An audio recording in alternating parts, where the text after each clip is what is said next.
Muy buenas tardes, estimados pastores y estudiantes de la materia de políticas y leyes sobre culto. Vamos a continuar con el último tema de esta primera unidad, denominada Individuo, Sociedad y Derecho. El tema de hoy es relacionado a ese contenido del derecho a la libertad religiosa y de cultos. Entonces, al mencionar la libertad de culto, podemos indicar de que la libertad de culto es un derecho humano fundamental que protege la conciencia de las personas, de todas las personas. Entonces, esta libertad nos permite pensar, expresar y actuar en base a nuestras creencias profundas, es decir, en lo que nosotros desde nuestro interior podemos creer. Sin embargo, en el mundo esta libertad está siendo coartada, está siendo eh, cerrada, tal vez poniéndole límites, barreras para que no puedan expresar esa libertad y encima sean sometidos a torturas, a crímenes en nombre de en contra de la religión, en contra de nuestra expresión hacia nuestra fe. Entonces, sin embargo, a pesar de esas barreras, a pesar de esas restricciones que se están generando en varios sectores en el mundo, podemos comprender que la libertad de culto ha sido, o la religión, no se ha dejado por completo tapar la voz o callar la voz.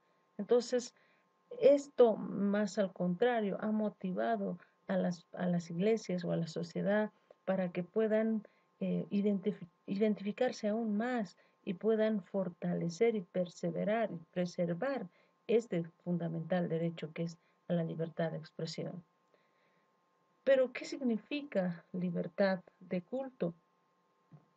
La libertad de culto significa que es un derecho fundamental, es un derecho humano que lo ha garantizado a través de la Constitución Política del Estado en Bolivia, principalmente en su artículo 4, y que señala que el Estado respeta y garantiza la libertad de religión y de creencias espirituales de acuerdo con sus cosmovisiones.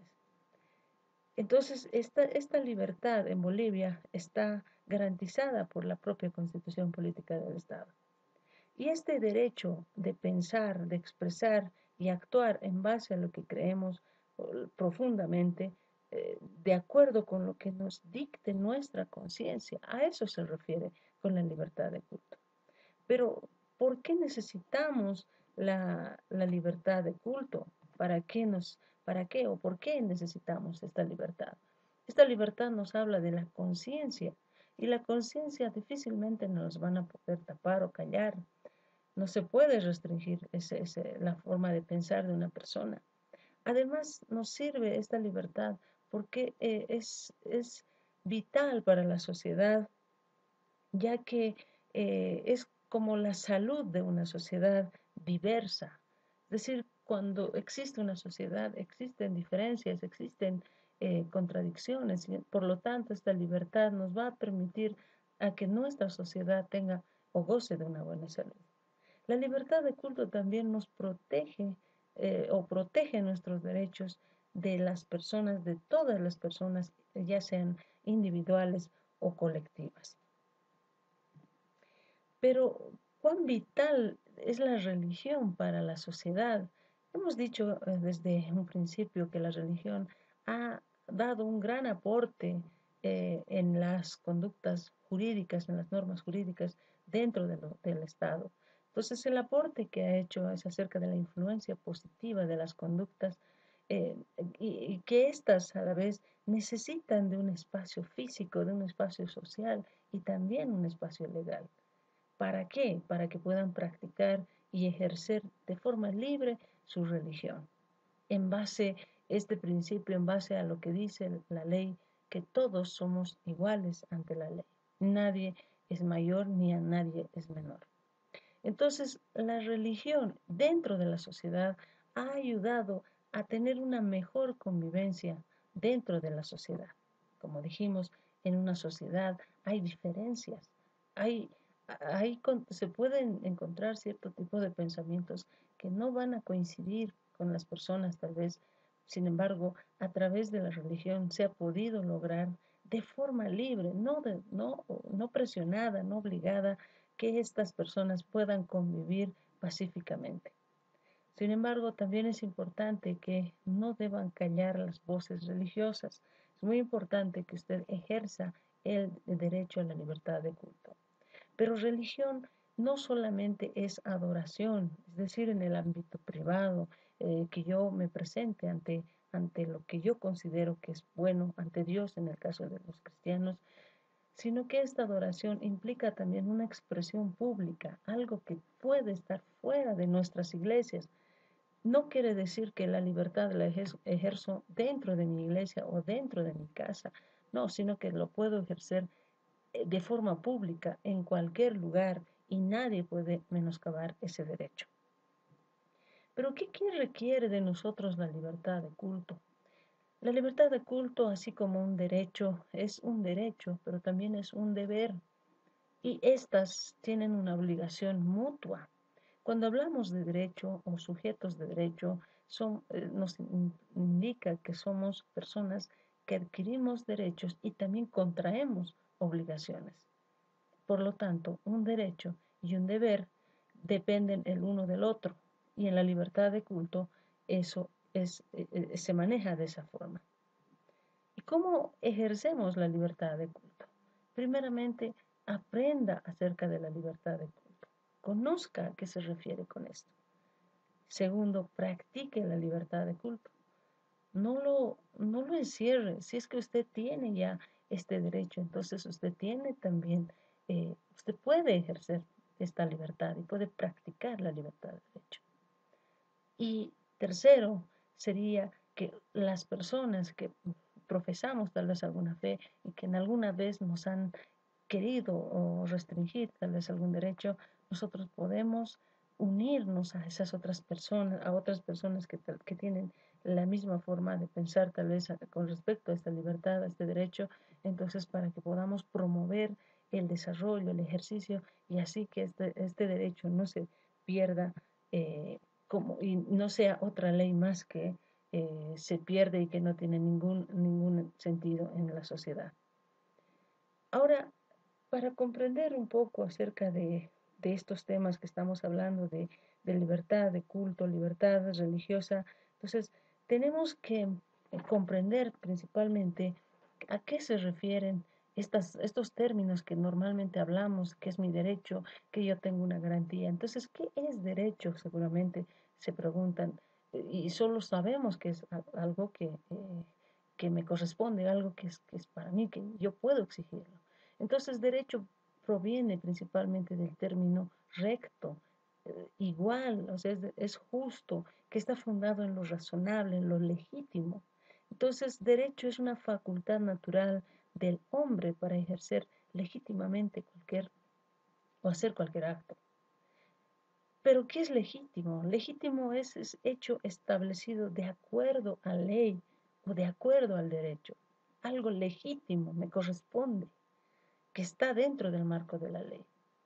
¿Y qué es garantía? La garantía es la acción y efecto de afianzar, dice lo estipulado, es dar una fianza, prenda para asegurar el cumplimiento. ¿Y qué dice que es constitucional? Es algo establecido por la Constitución, es decir, que es de la Constitución. Y entonces, ¿qué es entonces una garantía constitucional? La garantía constitucional, al señalar que este derecho está garantizado por la Constitución Política del Estado, esta garantía significa que son los medios o instrumentos que la propia Constitución Política del Estado pone a disposición de los habitantes para sostener y defender sus derechos frente a autoridades o individuos o grupos sociales. Entonces, al hablar de estos derechos, de garantías constitucionales, tenemos que hacer hincapié en el aspecto de la Constitución y qué implicancia tiene tal vez al mencionar esta garantía constitucional. La Constitución Política del Estado es la Carta Magna, es decir, es la norma jurídica positiva que rige la organización de un Estado. Y a través de la pirámide de Kelsen que nos enseñó, nos dejó este modelo de que la Constitución es la base fundamental de toda norma. es decir, que es la madre, y después están las otras leyes, decretos, resoluciones, etcétera. Entonces, la Constitución, al ser lo supremo dentro del ordenamiento jurídico, entonces esta nos va a poder guiar hacia, a efectivizar nuestros derechos. Entonces, cuando hablamos de Constitución Política del Estado, señalamos que es una norma jurídica suprema, lo que va a permitir realizar una organización del Estado. A través de esta Constitución vamos a organizar el Estado. Y este Estado va a establecer también la autoridad. Es decir, cuando organiza el Estado, él va a ordenar el ejercicio de la autoridad y también va a poner los límites de esos órganos públicos. Y al establecer autoridad, también nos va a definir esos deberes y esos derechos que tenemos como personas y a la vez va a garantizar la libertad política y civil de cada persona. Entonces, la Constitución, al ser ese órgano supremo, esa norma suprema, en base a la primacía de la constitucional, que nos dice que la Constitución política es el primero y después vienen las demás normas, entonces, en base a esto, el orden jurídico político está sobre la base de la Constitución política del Estado. Y cuando hablamos esto, decimos que es una fuente y fundamento de cualquier norma. Es decir, que toda norma debe adecuarse a las directrices que tiene la Constitución política. Y ninguna ley puede estar por encima de la ley. Es decir, que esto tiene que ser el modelo, la referencia, y en base a esto, a esos derechos que estén mencionados dentro de una Constitución, recién se van a poder armar otras leyes. Pero la libertad de culto, en base a lo que dice la Constitución, hemos señalado que es un derecho fundamental, declarado inclusive por las Naciones Unidas, los organismos internacionales. Y la Declaración Universal de los Derechos Humanos nos indica que, en su artículo 2, que la libertad de religión, la libertad de expresión es un derecho que nosotros tenemos. Entonces, ¿por qué hacemos mención a este organismo, a este derecho que nos señala la OEA? Es porque cuando mencionamos que la Constitución nos garantiza principalmente en su artículo 4 que nosotros tenemos libertad de culto, de la misma forma nos indica este órgano internacional que este derecho no solamente es un derecho hecho por la Constitución boliviana, sino que también está amparada y está resguardada por organismos internacionales como la ONU. Y este derecho fundamental dice en esta Declaración de Derechos Humanos que todas las personas tenemos derecho solo por el hecho de existir. Y este derecho a la libertad de expresión, a la libertad de conciencia, está garantizada también por órganos internacionales. Y estas a la vez crean condiciones indispensables para vivir dignamente en un entorno de libertad, de justicia y de paz, como el derecho a la vida, a la libertad de expresión y de conciencia. Está esto en el artículo 2 de la Declaración Universal de Derechos Humanos.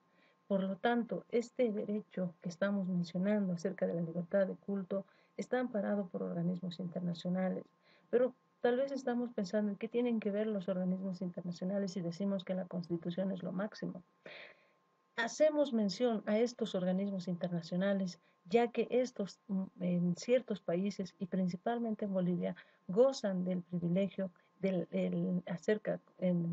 con respecto a la pirámide de Kelsen, que los organismos internacionales también tienen supremacía de la misma forma que la Constitución. Es decir, que los tratados internacionales también son reguladores y están constituidas o están dentro del mismo nivel de la Constitución política del Estado. Inclusive existen otros países que declaran a los tratados y de las organizaciones mundiales como inclusive superior a la Constitución política del Estado. Por lo tanto, al ser este tratado en Bolivia reconocida, y ya que formamos parte grupos, de estas organizaciones, estamos reconociendo también el valor que estas organizaciones nos dan como, como un derecho fundamental. Entonces, ¿quién debe ejercernos o quién debe respetar esos derechos humanos, ese derecho fundamental? Son el Estado, tienen que respetar también las personas, inclusive los grupos armados.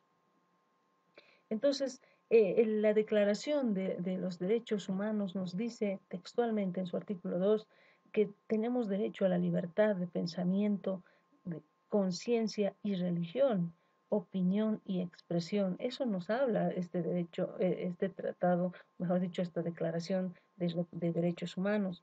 Entonces, todas las personas tienen la obligación de respetar este derecho. Sin embargo, en el mundo podemos encontrar que no se está respetando o no se está ejecutando al 100% esta libertad. ¿Por qué razón? Porque muchas veces nosotros permitimos que ocurran estas violaciones. Nosotros ponemos barreras al no ejercer, al no practicar estos derechos, nosotros estamos poniendo esas barreras, esos límites y estamos permitiendo que algunos sectores o que el propio Estado pueda quitar ese derecho y hacer que ese derecho ya no sea respetado. Esto a través de una encuesta realizada por un organismo internacional en 196 países, en un estudio de 2 años, se ha podido evidenciar que en 38 países esta libertad de culto está siendo vulnerada por completo. Y esto acarrea en los informes, nos detalla ese informe y nos indica que existe discriminación por parte del Estado y una intolerancia hacia esta manifestación o esta expresión de nuestras creencias. Y no solamente por los estados, sino que también consagran incluso leyes en favor del maltrato hacia comunidades religiosas. A la vez, esta falta de libertad está generando persecución a las personas o a estos sectores religiosos, vulnerando y violando sus derechos de forma abierta y que están provocando que grupos armados sean partícipes y sean promotores de tremendas violaciones de muchos asesinatos y crímenes en el mundo. Entonces, cuando nosotros no cuidamos o no ejercemos nuestros derechos, estamos haciendo que nos puedan callar definitivamente y podamos inclusive hasta perder ese derecho. Entonces, lo que nosotros tenemos que hacer como cristianos y también como personas sujetos de derecho es que debemos ejercer esta libertad que, gracias a Dios, en Bolivia está amparada por la propia Constitución y tenemos y podemos gozar la libertad de culto. Este ha sido el último tema de la primera unidad. Ya la siguiente semana vamos a ver acerca de la unidad 2. Muchas gracias por su atención.